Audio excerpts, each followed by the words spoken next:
Hey everybody, it's Anna and welcome back to my BookTube channel. This is going to be what is now called my Geekly Wrap-Up because I'm talking about more than just books for the week of August 12th through 18th, 2019. So we'll go ahead and start with the books. The first book that I finished this week was Tell Me How You Really Feel by Aminameh Safi. This is an Own Voices novel about two young girls. One of them is named Sana, and she is like the perfect sort of cheerleader, wants to be a surgeon, go to medical school stereotype. And the other one is Rachel, who is much more of a sort of like rebel film nerd kind of thing. And this is an enemies to lovers romance where the two of them are forced to work together on this film that Rachel is making about Greek mythology, even though they supposedly hate each other, but really they hate each other because they're just so similar, and there's just like great, wonderful relationship moments in this book. It is a novel about girls falling in love with girls. It is Own Voices for the Muslim and South Asian rep, and all that's Sana's background, and then Rachel is a Jewish and Latina protagonist.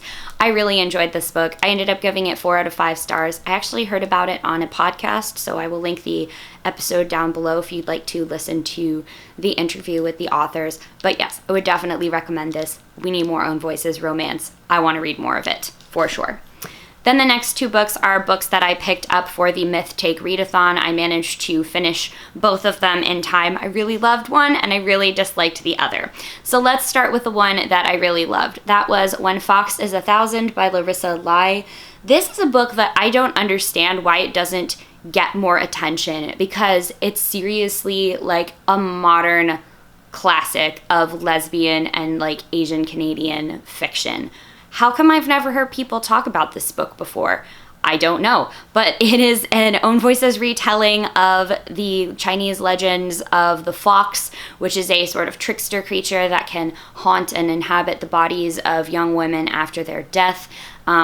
This book actually follows 3 separate point of views across different time periods. One of them is the immortal life of the fox. One of them is kind of a murder mystery that takes place in Tang Dynasty, China. And one of them is following a young art student named Artemis, who is a Chinese-Canadian woman in Vancouver in the 1990s. And the title of the book comes from this old saying that when a fox turns 1,000 years old, it's able to communicate between heaven and earth. So keeping that in mind, the fox sort of communes with these spirits of different women throughout time and space, falling in love with different women throughout time and space, and trying to solve like murders and injustices and bad things that are done to women throughout history. This book reckons with a lot of the like conflict between different cultural expectations surrounding gender and what is expected of women in the world versus how women actually are in the world. And I wanted to read you a couple of quotes from the book because the writing is just phenomenal. So this is from the modern day point of view, where Artemis is talking about like discovering herself as a subject in photography for the first time. It was not vanity that made her want the camera turned on her.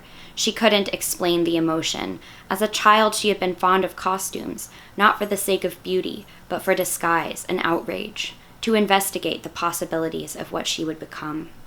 She chose odd things, badgers and tree spirits, fat ladies and ostriches. When she was small, her mother encouraged it, gave her the old velvet curtains, scraps of fake fur, buttons, and glass beads from garage sales and discount fabric stores. Her father, somewhat confused by his odd child, nevertheless taught her to build. She learned to make castles and tree houses.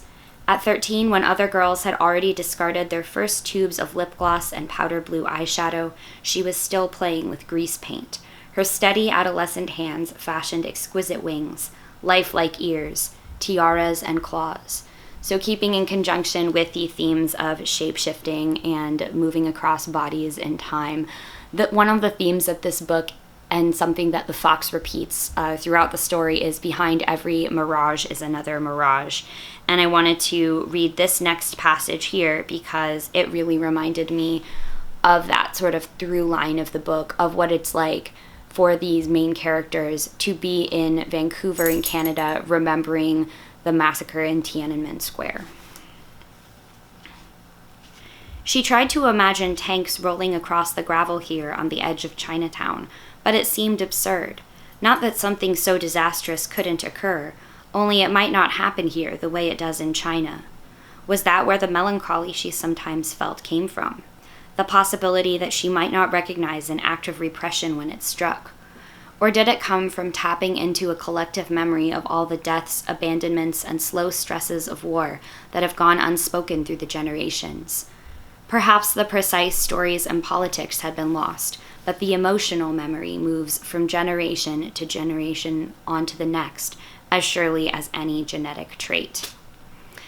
This is an amazing book. It is about the power of storytelling. It is about queer Asian American women. It is absolutely incredible. Please do yourself a favor and go read it. The book does contain some trigger warnings for rape and violence against women, so just keep that in mind if you're sensitive to that kind of thing as you go into the book. And then the last book that I finished this week was Daughter of the Forest by Juliette Marillier.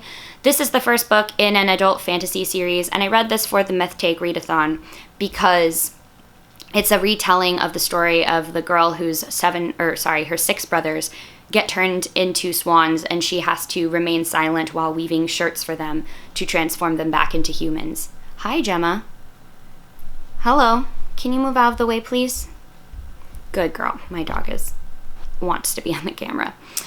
And I did not like this book very much at all. I really started enjoying it when I began reading it because it kind of reminded me of when I was in maybe like middle school and I was not quite, reading the middle grade or YA books because my reading level was like, here and my actual maturity was down there. It reminded me a lot of the works of different like feminist fantasy authors from the 90s, like Marion Zimmer Bradley's Mists of Avalon, for instance. But I think that my main reason why I disliked this book is that while I enjoyed the writing and the world building, the character development is pretty much non-existent. The story is supposed to be about Saoirse, who's the sister, and she is, supposed to be this valorous woman for suffering and, sewing these shirts out of barbed thorny plants for her brothers to transform them back from becoming swans. But aside from just really suffering a lot, and I mean, the book starts when she's 14, and there's stuff in here that's like, wow, this is just a lot of pain and suffering. There is not really any character development for her, nor is there any character development for the other characters. This might be a function of the fact that fairy tales usually just get right to plot and they don't really concern themselves with character.